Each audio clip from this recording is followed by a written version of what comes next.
तरफ हाथ में 5G फोन, दूसरी तरफ कंधे पर सिलेंडर। क्या यही है डिजिटल इंडिया? देखिए, कटाक्ष से तर अगर आज हिंदुस्तान की सड़कों का आप नजारा देखेंगे तो बस्ती से लेकर गोरखपुर तक ये सिलेंडर लूट की नहीं बल्कि जान बचाने की आपाधापी लग रही है। मतलब सिलेंडर के लिए लोग लंबी लंबी लाइन में, कोई सिलेंडर कंधे पे घूम रहा है, कोई सिलेंडर लेके भाग रहा है, कोई सिलेंडर के ऊपर बैठ गया है, कोई सिलेंडर के लिए बेहोश हो गया है। कहीं कहीं ऐसा हो रहा है कि सिलेंडर एक गाड़ी देखते आदमी टूट पड़ा है, जैसे मानो आदमी को तिनके का सहारा। गोरखपुर में गाली गलौच हो गया। कुल मिलाकर कहे तो आदमी का सब्र टूट रहा है, क्योंकि गरीब आदमी, मिडिल क्लास आदमी अपने बच्चों का भूखा चेहरा देख रहा है और फिर वो सब कुछ भूल जाता है। जिस जगह नोएडा में हम रहते हैं वहां गैस गोदामों पर सवेरे 4 बजे से भीड़ है और इसको देखकर हमको 2016 का नोटबंदी वाला दौर याद आता है। बस फर्क इतना है कि तब जेब में पुराने नोट भारी लग रहे थे, आज कंधे पर 14.5 किलो का लोहा जो है वो खाली बोझ लग रहा है। आम आदमी अपनी दिहाड़ी छोड़कर धूप में खड़ा होकर बस एक लोहे के डिब्बे की खातिर अपनी इज्जत दांव पर लगा रहा है। जहां हमारा ऑफिस है उसके पड़ोस में समोसा वाला कहा कि भैया कल से समोसा नहीं खिला पाएंगे, काहे कि जो गैस सिलेंडर है वो बहुत ज्यादा महंगा हो गया है।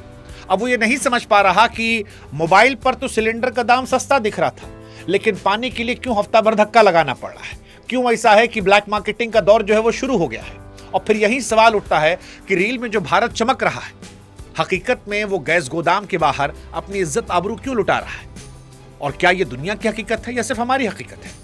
वैसे इसके हालात हुए क्यों हैं ये समझना भी जरूरी है, क्योंकि जंग विदेश में हुई है। हमारे घर का चूल्हा क्यों बुझ रहा है? जनता तो मासूम है, भोली है, वो पूछती है कि साहब आखिर ऐसा क्या हो गया कि देश का चूल्हा ठंडा पड़ गया? क्या हमारी ताकत इतनी खोखली है कि 7 समंदर पार छिड़ी एक जंग हमारी थाली की रोटी छीन ले?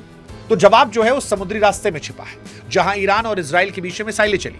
इसे हॉर्मुज की जल संधि कहते हैं। हमने आपको पहले ही बताया था कि हमारा देश जितना गैस जलाता है 60% हिस्सा उन्हीं जहाजों के जरिए आता है।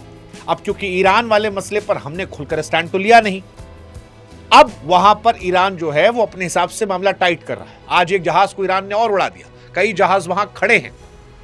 तो जहाज वहां खड़े तो ना वहां से गैस आ रही है और ना यहां सप्लाई हो रही है, और इसकी बड़ी वजह से आम आदमी जो है वो परेशान हो रहा है। मिसाइल वहां गिर रही है लेकिन उसकी आंच हमारे देश में मध्यम वर्ग को जला रही है। और अब यहीं से सवाल है कि क्या अब आगे की कहानी जो है वो भगवान भरोसे है? हमारा बैकअप कहां पर है? और सवाल यह भी कि क्या जो तस्वीरें भारत में आ रही ये पूरी दुनिया की हकीकत है?